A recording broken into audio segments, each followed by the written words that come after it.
विश्वामित्र ने शूकर के रूप में सोचा सुना कि जिस किसी सिपाही के सामने से निकला राजा उसे मार देगा, क्यों न मैं राजा के सामने से निकलूं। शरर करते हुए महाराज हरिश्चंद्र के सामने से विश्वामित्र शूकर के रूप में निकल गए। हरिश्चंद्र चिल्लाने लगे, सिपाहियों छोड़ो शूकर को। अब भैया सिपाही तो पीछे रह गए, महाराज ने घोड़ा दौड़ा दिया। विश्वामित्र जी एक झाड़ी में छुप करके अपना रूप बदल लेते हैं। शूकर का रूप हटाया और साधु का रूप बनाया। साधु का रूप बनाकर झाड़ी से हट करके आंखें बंद करके आसन लगा के बैठ गए। हरिश्चंद्र पास में आए, महाराज को प्रणाम करता हूँ, खुश रहो। प्रभु आपने दर कहीं शूकर को जाते देखा है। शूकर भाई क्या करोगे शूकर का? प्रभु शूकर ने सारी बगिया को उजाड़ दिया है, माली की जंगा को फाड़ दिया, इसलिए मैं उसका वध करना चाहता हूँ। विश्वामित्र कहने लगे, तुम कौन हो, पहले अपना परिचय दीजिए। महाराज मुझे लोग दानवी सत्यवादी राजा हरिश्चंद्र कहते हैं, अवध नरेश हूं मैं। हरिश्चंद्र बोले हाँ। भाई तो हरिश्चंद्र तो नहीं हो सकता है, क्योंकि हरिश्चंद्र कोई ऐसा उसा राजा नहीं है। हरिश्चंद्र कभी शूकर के शिकार नहीं करेगा हैं? हरिश्चंद्र कहने लगे, सच कहता हूँ महाराज, मैं ही हरिश्चंद्र हूँ। विश्वामित्र कहने लगे, अगर तू ही हरिश्चंद्र है तो मैं तो तेरे ही पास आ रहा था। हरिश्चंद्र पैरों में हाथ जोड़कर बैठ गए, बताइए प्रभु क्या सेवा करें।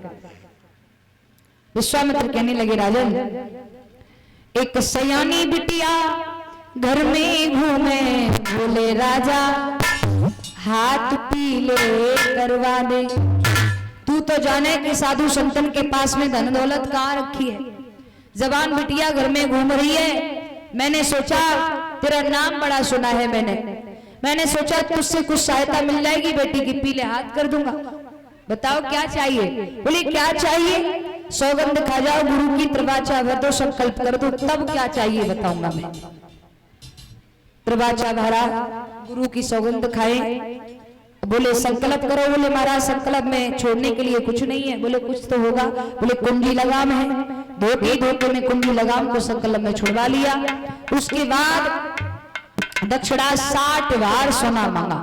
प्यारे यदुवंश दर्पण के हिसाब से 7200 किलो का 60 बार होता है, यानी 7200 किलो का 60 बार होता है। एक प्रमाण ये भी मिला है कि 96.1 शेर का एक बार होता है। अलग अलग प्रमाण है। हरिश्चंद्र कहने लगे, प्रभु आप मेरे साथ चलिए, हम आपको महलों में चल के देता हूं। महलों में आए, महाराज को बिठाया। हरिश्चंद्र ने खजांची को आज्ञा दी। राजा ने खजांची बुलवायो, आज्ञा दई सोना लाने की। तब विश्वामित्र ने मुस्कुराए के कह दई थी बात ठिकाने। विश्वामित्र बोले, ओ राजन होश ठिकाने कर, तू सेवा किस पे करवाता है, अधिकार तुम्हारा रहा नहीं, अब किस पे हुक्म चलाता है। अरे ये नौकर तेरा नौकर नहीं, ये नौकर मेरा हो चुका है। और सुन, 60 बार सोने में सारा राजपाट आ चुका है, अगर इससे बाहर तेरे पास 60 बार सोना हो तो दे दे, वरना मना कर दे, मैं चुपचाप चला जाऊंगा। भैया हरिश्चंद्र के पैरों के तले धरती खिसक गई, अब क्या करें। हरिश्चंद्र हाथ जोड़कर बोले, प्रभु थोड़ी देर मुझे सोचने का मौका दीजिए, मैं अपनी रानी से मिल के आऊं। बोले ठीक है, जल्दी जाओ, जल्दी लौट कर आना, मेरे पास ज्यादा समय नहीं है। हरिश्चंद्र घर पर आए, तारावती ने पतिदेव को आते देखा, आरती का थाल उठाया। हरिश्चंद्र ने आरती के थाल में हाथ लगा दिया, कह दिया, भद्रे ये थाल मेरा नहीं, ये थाल किसी और का हो चुका है, इसे एक तरफ रख दीजिए। क्या? बोले हाँ। तारा कहने लगी, महाराज हुआ क्या, हुआ क्या? हरिश्चंद्र कहने लगे, तारा कुछ मत पूछो। तारा कहने लगी, महाराज मैं आपकी अर्धांगिनी हूँ। अर्धांगिनी का मतलब होता है पति के दुख सुख में कंधा से कंधा मिलाकर चलने वाली स्त्री को अर्धांगिनी कहते हैं, बताइए ना प्रभु। हरिश्चंद्र कहने लगे, नहीं मानती हो तारा, सुनो। एक साधु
राजा एक महात्मा ने आकर, रानी सब कुछ ले लिया है, क्या तुम मेरे साथ एक काम कर सकती हो, क्या तुम मेरे साथ विक सकती हो? रानी कहने लगी, प्रभु कैसे पूछ रहे हैं आप, मानो मैं किसी गैर की अर्धांगिनी हूं। इस तन पर है अधिकार, तुम्हें चाहे सो दशा बनाए डालो, बिकने की कौन है बड़ी बात, टुकड़ी टुकड़ी करवा डालो। राजा रानी में वार्तालाप हो ही रहा था, तब तक बेटा रोहित दौड़ता हुआ आया, बोला पिताजी पिताजी दरवाजे पर एक साधु बैठे हैं, वो ये कह रहे हैं कि तेरे बाप ने मेरा कर्जा नहीं दिया, ज्यादा कर्जा हो आप हमें भी बेच दो, मैया को भी बेच दो, और ज्यादा कर्जा हो तो आप खुद भी बिक जाओ, लेकिन महात्मा के ऋण से उड़ हो जाओ पिताजी। भैया पुत्र के मुंह से ये शब्द सुना, बेटा बेटा कहकर के हरिश्चंद्र ने बेटा को सीने से लगा लिया। कहने लगे पुत्र, मैं तेरे जैसे पुत्र को पाकर धन्य हो गया। तीनों प्राणी चलकर विश्वामित्र के पास आए, कहने लगे महाराज आप हम तीनों प्राणियों को बेच दीजिए। भैया विश्वामित्र कहने लगे हरिश्चंद्र, क्या तेरी पत्नी तेरे साथ बिक जाएगी? बोले बिल्कुल महाराज।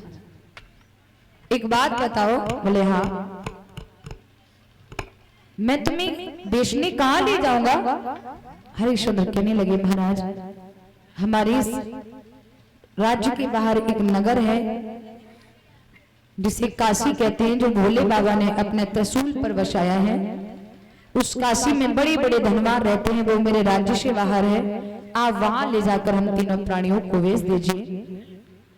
बोले ठीक है, लेकिन बात ये है तुम तीनों ये राजसी वस्त्र आभूषण पहन करके खड़े हो, तुम्हें कौन खरीदेगा? ये राशि वस्त्र आभूषण उतारिए, इस बच्चे को उठाइए।